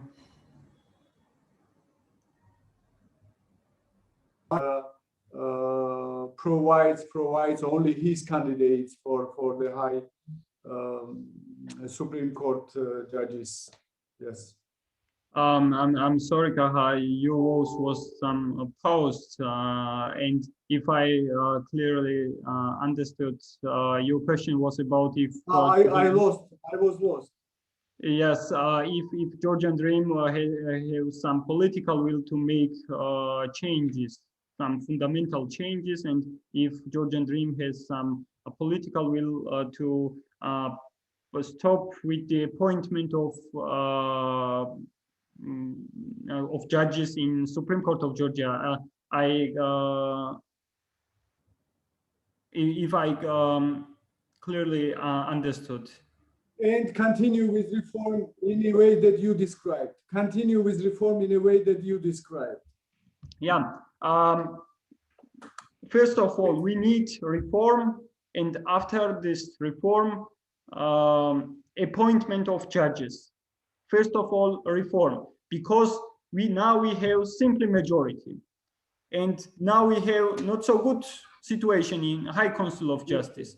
We need more consensus in High Council of Justice, and we need more consensus in the Parliament. First of all, reform, and after this, we have to appoint judges in lower instances and as well in Supreme Court of Georgia. If Georgian Dream has some political will, I think that this situation is good not only for Georgian Dream, for opposition as well, because if government will change and new party has majority, they will have all the possibilities what now GD has. So I would say that majority of political parties has no political will with these processes. Not only Georgian Dream. But also so no one wants to share with the power regarding of judiciary, but it's not good. What we want that make decision with more consensus. Judiciary is not this issue when we deciding something with the simply majority. We have to decide all these issues with the more consensus, with qualified majority, if we want to make good decisions, and if we want to have more independent judiciary system. Yeah, well, thank you very much. So as I understood, now the civil society and also the external friends of Georgia, like European Union or US and other countries, should work together in order to push ahead the reform of judiciary in Georgia, because only oppositional political parties' activity in this regard is not enough in order to support the reform in this direction. So thank you very much. Maybe for one question, but we got to the end of this session actually. Only one short question, if there is still that somebody has any question regarding this very important issue actually. They're highly welcome if somebody raises hand with a short question. If not, we can continue. We have some provisions regarding this reform in our joint declaration too. So we will continue debating this later when adopting the declaration, when we have time for adoption of declaration. Okay, thank you very much, Nikas. Thank you very much. We now more clearly understand the problem, and we know which direction to push the reform and what to support really in this regard. Thank you very much for your excellent presentation and explanations. And now I would ask Dovile, Ms. Dovile to take chairmanship of the session. Following session will be about health aspects, including mental health. And Dovile is supposed, as we agreed initially, is supposed to chair this session. Yes, please. Thank you so much, Kakha. And thank you so much. And I am really impressed about the previous discussions and deep discussions on the essence of the reforms and implementation of the association agreement that was presented. So to follow with our agenda, I'm really happy now to present the next topic, health aspects, including mental health and health services for the most vulnerable in the context of the fight with COVID-19 pandemic. Of course, it is almost more than a year that we are talking about the COVID pandemic and the consequences of it.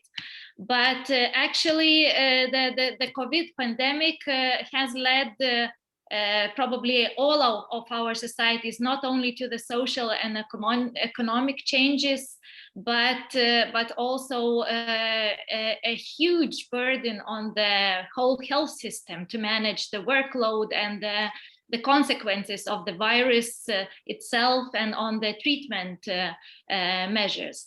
So, but as the COVID outbreak compared to other pandemics or medical emergencies was much larger in scale, its consequences are unprecedented and therefore difficult to predict still. But the seriousness of measures taken to control the outbreak have led already to immediate and serious concerns on mental health in general society, as well as in the population affected by the COVID. First studies report an impact on mental health of the general population, showing increased levels of anxiety, stress, and depression. It shows also an impact of COVID-affected population. For instance, 1 in 3 patients with COVID-19 are diagnosed with a psychiatric or neurological conditions within 6 months, according to the recent study in the Lancet Psychiatry. So besides, the pandemic created also a very huge new barriers for people already suffering from mental illness and substance abuse disorders due to the discontinued services or increased risk of vulnerability of this group to contract the virus. So also, it is already agreed that some groups within society are in particularly vulnerable, such as young people, persons experiencing job loss, parents and children's, communities of color, persons with disabilities, and essential workers. So since the COVID-19 pandemic continues to have a disparate impact on mental health, we need to very urgently address all those challenges and difficulties, and also to discuss about the future health system resilience and covering and intensifying the need for access to treatment. So in my role of chairing, I am very happy to have two very prominent speakers of this session, and I would like first to ask to take the floor Ms. Tamar Gabunia, first Deputy Minister of Internally Displaced Persons from the Occupied Territories, Labor, Health and Social Affairs of Georgia, to probably update us on the situation in Georgia in the health sector in general. So please, Ms. Tamara Gabunia, the floor is yours.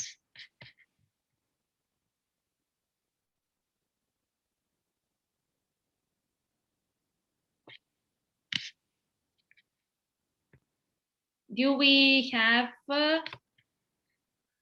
Yeah, she was just here a second ago. Maybe there are some problems with. It is very disrupted. Can you hear me? Unfortunately, we cannot hear well you. Hello. Obviously, is the problem of communication. Hello, can you hear me?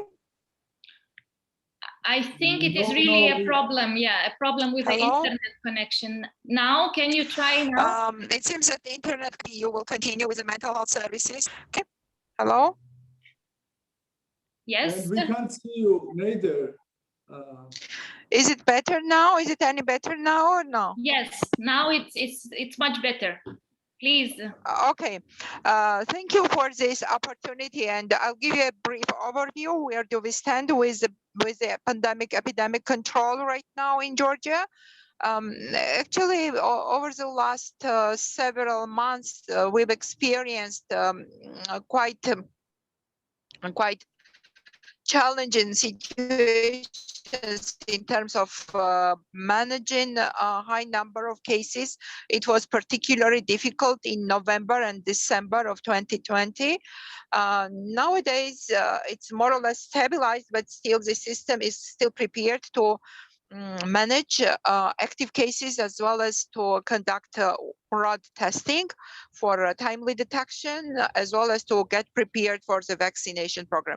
Of course, I fully share concerns in relation to mental health challenges during the COVID pandemic, and we had to work into two directions. The first was to maintain adequate access to mental health services for all in need, and then the second was to timely detect any mental health consequences of the COVID and make sure that patients and individuals with mental health difficulties could get adequate care and could be diagnosed timely.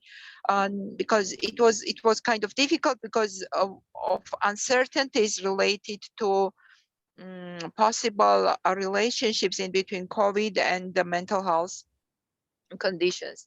As for the health sector, of course, for the health sector, it was very important to deliver COVID services and at the same time to maintain access to essential health services, including access to primary health care.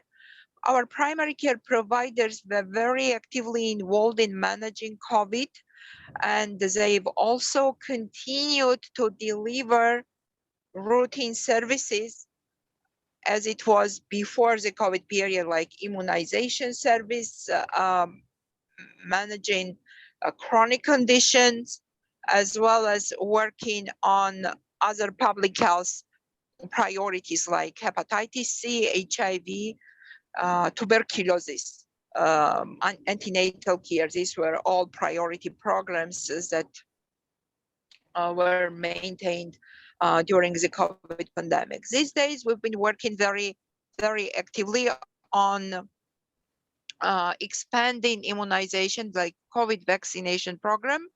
And of course, we think that it's important to leave no one behind and to have most hard to reach and most vulnerable groups adequately covered. This would include people in the detention facilities. These are people working in detention facilities, as well as the people living in detention facilities, people living in shelters like elderly houses, of course, mental health institutions, as well as elderly and other high-risk groups, healthcare workers, and people with chronic conditions. As of today, we have slightly over 100,000 individuals vaccinated with both, like fully vaccinated, and we have another 150,000 around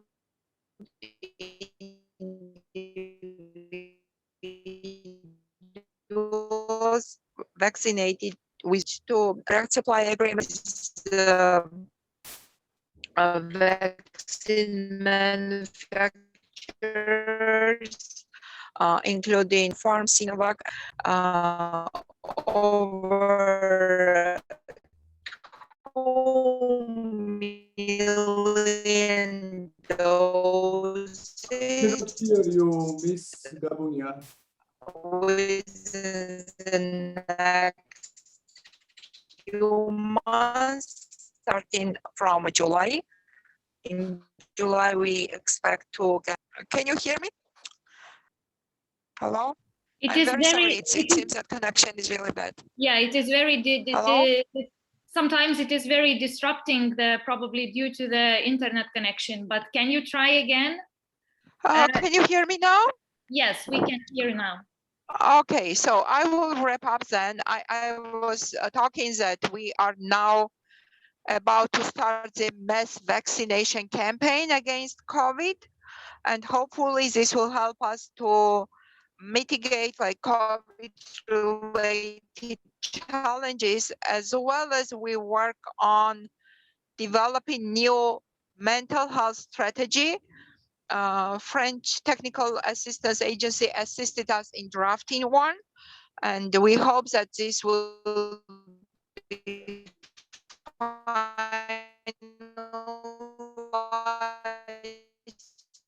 so that it will reflect our mental. We have quite good expectations about this. My connection is really bad and possible. Thank you. Over. Thank you so much. It is unfortunate that there really this connection is very much disrupting, and probably for the interpreter is also very difficult to interpret. But probably I will ask if Ms. Tamar will stay with us until the end of this session, that maybe later on some questions will be raised and addressed to Ms. Tamar, but now probably it is best to go to another speaker of this session, just because of also the timing that we have for this discussion. And I am very happy to introduce my dear colleague, Nino Makashvili, which I worked also for a long time together on mental health and human rights issues. Ms. Nino Makashvili is a director of Tbilisi Office Foundation Global Initiative on Psychiatry, also a head of Mental Health Resource Center at Ilia State University, Tbilisi, and serves as a member in majority or main councils on mental health policy and board member of different committees. So please, Nino Makashvili, the floor is yours, and I'm very happy to hear you about what do you see as a consequences on mental health in the area, or as a consequence of the COVID-19 ongoing pandemic. Please, the floor is yours. Yeah, thank you. Good afternoon, dear Dovile, dear chair women, dear colleagues. I'm pleased to be here. Hopefully you hear me. Yeah, it's okay. So thank you for including mental health into the agenda of today's meeting. I will present some problems, some challenges that the field is facing. Actually, Ms. Tamar Gabuni already mentioned some big developments, so I will try to just focus on NGO-run activities. So you know that a lot of experts now say that there are two parallel pandemics, so communicable diseases and mental health. And we also perhaps know the people around us who really experience the stress source of COVID pandemic on their mental well-being. So we see the bereavement, we see isolation, we see loss of income, fear, uncertainty, anxiety and depression, as Dovile mentioned. So, and also we see that many people face the increased misuse of alcohol, drug, and so on and so forth. So we also know that the COVID itself leads at least 14, at present we know that it's a 14 neurological and mental health conditions itself. And a lot of studies also document that young people, children and young people are most vulnerable among the population. This is the mental health state of the world report 2020 that fortunately says that 40% of the population, world population, describes as succeeding, thriving during the epidemic. So I think this is the group who was so overburdened or stressed due to their work conditions and so on and so forth, that they feel a bit relieved. But unfortunately, 60%, and among those 60%, there are people who never experienced mental health problems and are those who had already some disorders, conditions that we exacerbated due to pandemic. So around 60% actually have problems. What is the situation in Georgia? So we tried to plan and implement the longitudinal online survey to examine the impact of the COVID-19 on the population mental health, and we managed to implement 2 rounds of this survey. One was last year, May, June, and then another was started after 6 months of the first one. It is cross-sectional, internet-based survey. We are exploring mental health needs of population above 19 years old, so adult population. This is unfortunately non-probabilistic probabilistic sampling because it's very hard to use the good randomization in online studies, and ethics approval was provided by NCDC. I hope that you see the results of the first round. These are symptoms of common mental disorders. So mental disorders that are widespread, most prevalent among the population. And you see anxiety condition, depression, post-traumatic stress disorder, and adjustment disorder. And you also see that mostly, actually 40% of the population was meeting the diagnostic criteria of adjustment disorder. And then depression was the second most prevalent condition. Then we faced anxiety, and then post-traumatic stress disorder. I'm not talking about stressors and also ways of coping. We explored those patterns as well, but due to time limit, I'm not exploring that. This is the comparison of the first and second round. Unfortunately, after actually 1 year of the pandemic, the population mental health is deteriorating. Their colleagues, that is pretty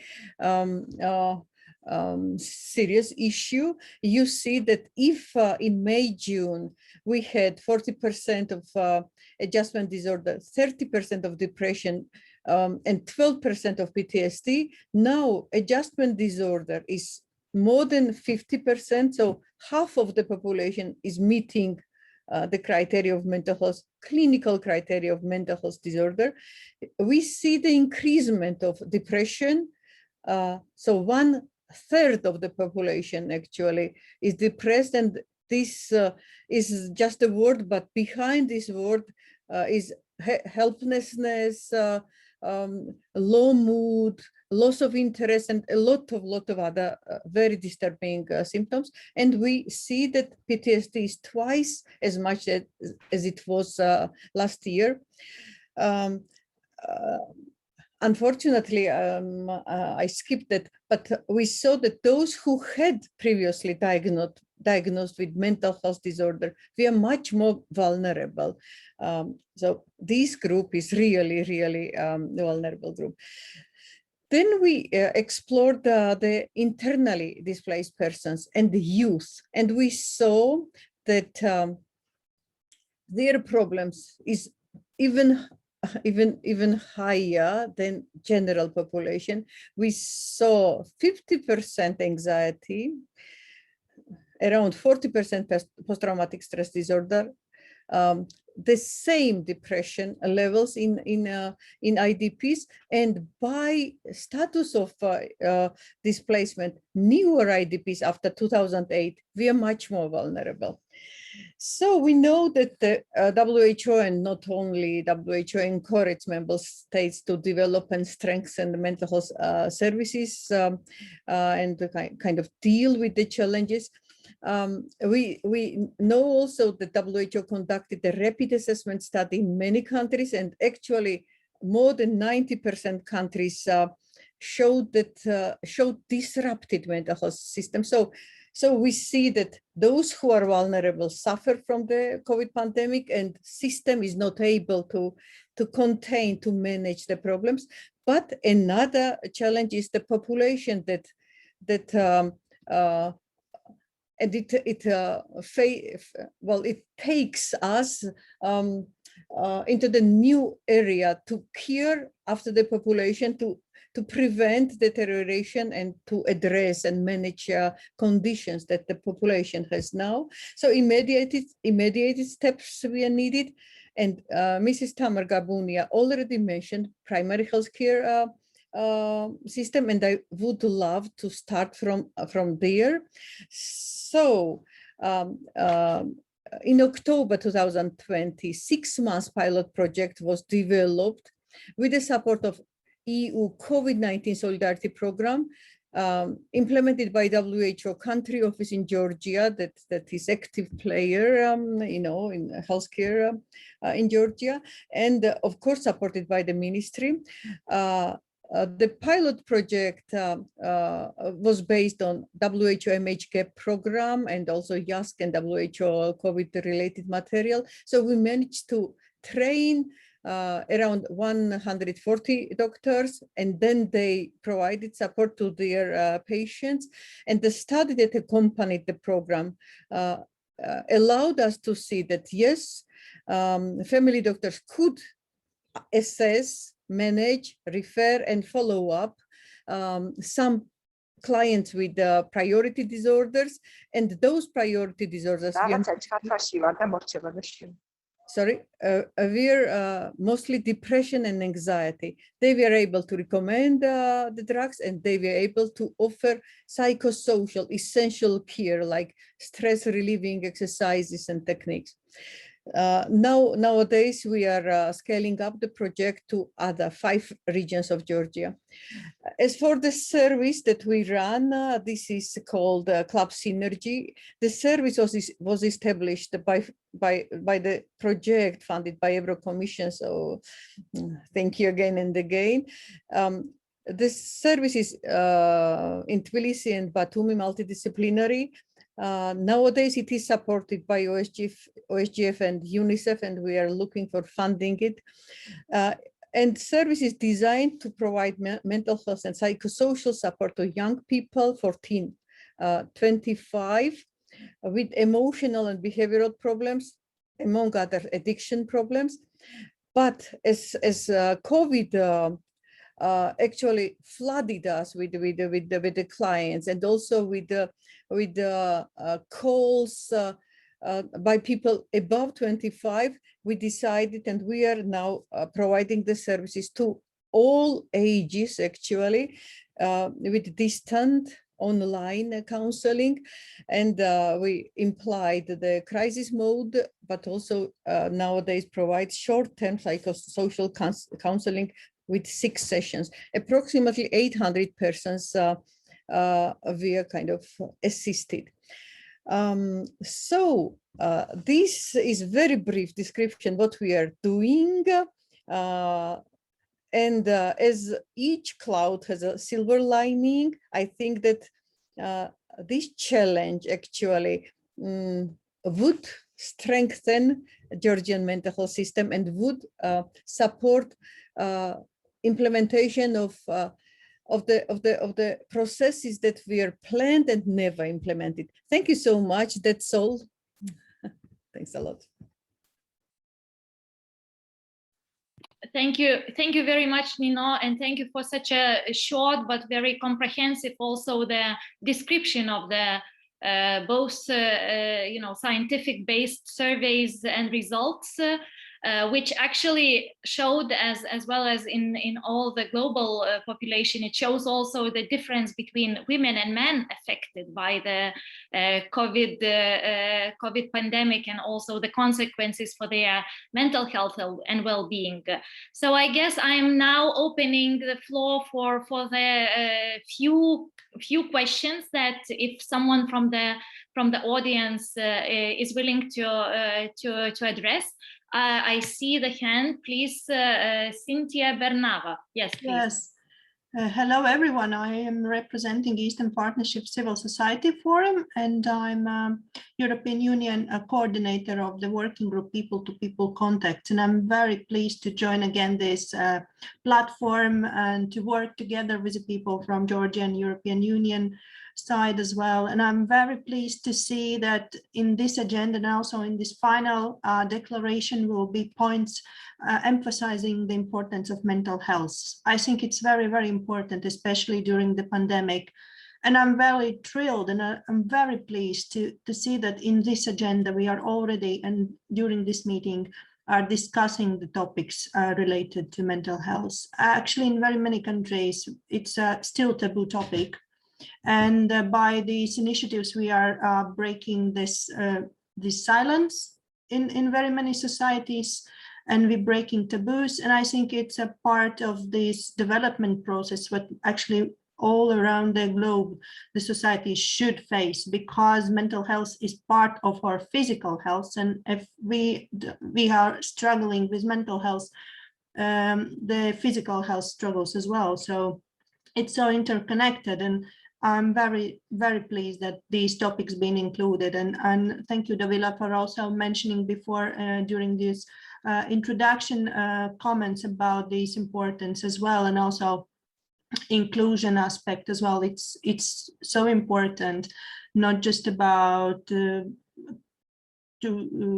as part of social integration and social inclusion within the European Union countries, but also outside European Union as well, in every society, because every person is important and everyone should be included and nobody should be left behind.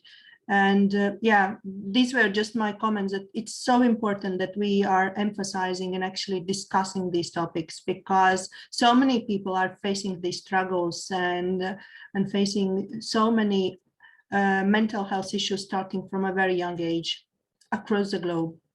And yeah, thank you for pointing out and thank you for collecting this data and conducting the surveys.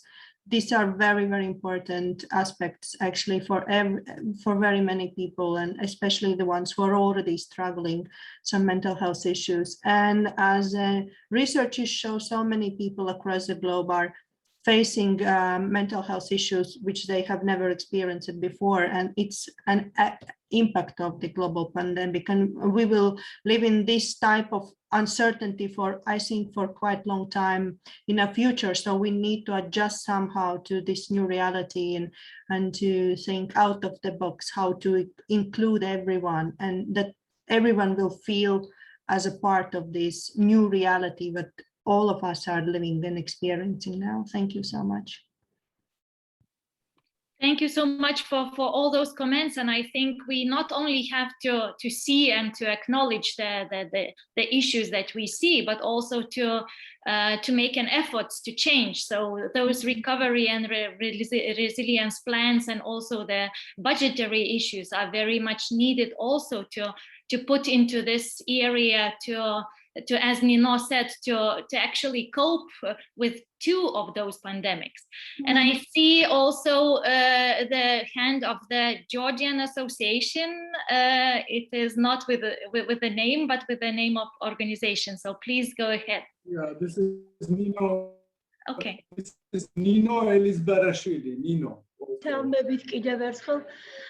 Singia. ჩემო საყვარელო, მოგესალმები პირადად, ნინო ჩემო უახლოესო მეგობარო, ამავე დროს და ძალიან დიდი პროფესიონალია ნინო თავისი საქმის და მე ხაზგასმით მინდა აღვნიშნო, რომ ის უდიდეს საქმეს აკეთებს. დღეს თითქმის მსგავსი კვლევა საქართველოში არც დადებულა. გილოცავ ნინო აი ამ კვლევის ირგვლივ უზარმაზარი ინფორმაცია, რომელიც დღეს წარმოადგინე შენ აი ამ პრეზენტაციას, იმიტომ რომ ძალიან მნიშვნელოვანია. შენ მოიცავი იძულებით გადაადგილებული პირები, მაგრამ ძალიან კარგი იქნება, რომ სწორედ იმ ბენეფიციარებთანაც მივიდეთ, განსაკუთრებით ხანდაზმულებთან, მივიდეთ მათთან, იმიტომ რომ მათ დღეს ძალიან უჭირთ. ძალიან უჭირთ რეგიონებში განსაკუთრებით და კიდევ ძალიან უჭირთ იმ მიზნობრივ ჯგუფს, რომელსაც ჩვენ წლებია ერთად ვემსახურებოდით. ესენი არიან პატიმრები, ყოფილი პატიმრები და პრობაციონერები. თუ თქვენი კვლევა მომავალშიც გაგრძელდება, ვთქვათ, რომ აი ამ მიზნობრივ ჯგუფს დაუთმოთ განსაკუთრებული ყურადღება, რადგანაც სწორედ სტრესის, აი ამ შეშფოთების თუ შფოთვის თუ აი ამ უძიმესი ფონი დღეს სწორედ აი ამ განსაკუთრებულად ამ ჯგუფებშია და ძალიან მნიშვნელოვანია თქვენი პროფესიული რჩევები, თქვენს მიერ ჩატარებული ტრენინგები სწორედ აი ამ კატეგორიისათვის. დიდი მადლობა ნინო კიდევ ერთხელ თქვენს მიერ ჩატარებული საქმიანობისათვის. მადლობთ. Thank you so much, Nina. And now I see the hand raised by Anton Lepik. Please, the floor is yours. Yes, good afternoon, colleagues. I represent the Pan-European Regional Council of the International Trade Union Confederation, and I really appreciate the presentation and the focus on the mental health. However, I think that it would be good to have more in-depth study about the interlinkages between the mental health care issues and the world of work, because I guess that for most of the cases, I'm not speaking about younger people or elderly, that's the anxiety, depression, and other mental disorders. They are very much related to the disruption of the way how people implement their, well, working lives, in fact. And I really would like to call you to put this on agenda and to take into account on the international level different guidelines and the materials developed by the International Labour Organization in this sense. Also when it's coming to psychological effects of isolation, but also when it's coming to the new situations when people are working via digital means like we are doing now, or when the working and private family life balance is also disrupted because we are bound to work from homes, for example, like in many countries. I think that there is quite considerable material and guiding documentation developed by the International Labour Organization. I really would like to ask you to take this on board when developing the next sections. Thank you. Thank you so much, Anton. Nino, would you like to respond or in any way react to this? Yeah, thank you so much. I already kind of documented your suggestions, and we will try to incorporate that. And indeed, the prisoners and those who are in the closed institutions are those who need attention, but also I agree with the colleague that we should study what impact has this new ways of reality, this surrealistic reality reflecting on our, well, I don't know, working potential. So, well, that's all, and I'm so sorry I should run to another meeting. It was a pleasure to be with you. Success. Have a good afternoon. Thank you so much, Nino, and thank you for being with us. And I wanted to ask if Tamar Gabunia would like to maybe react very shortly to what was said or what was, discussed here. If you have. Thank you. If you can hear me, can you hear me now? Yes, we can hear Is you it now. better? Yeah, thank you so much for these comments and reflections. So these are very helpful. Of course, we do understand that prioritizing mental health as a big challenge during the pandemic and beyond is really important. And also we are very much keen to go evidence-based and to collect more evidence about interconnection in between various factors and mental health issues. And this kind of discussions and engagement of civil society actors as well as international partners in our effort is really very helpful. And I would like to thank all agencies which assisted us in addressing mental health and COVID pandemic together and to express a willingness for further cooperation. Thank you. Over.